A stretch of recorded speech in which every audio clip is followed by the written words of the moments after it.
Welcome to Bug and Weed Mart's Tip of the Month. I'm Joe.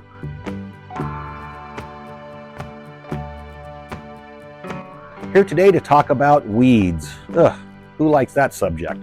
But did you know you don't have to pull weeds? In fact, you can intercept weeds after they've gone from seed, but before they grow. And that's called applying a pre-emergent. These products here are our favorite pre-emergents, and we can show you exactly how to apply them to any area that you don't want to have weeds grow without hurting any existing vegetation. That's right, you won't have to kill your other plants to stop weeds from growing. The way you apply a pre-emergent is with something called a hose end sprayer.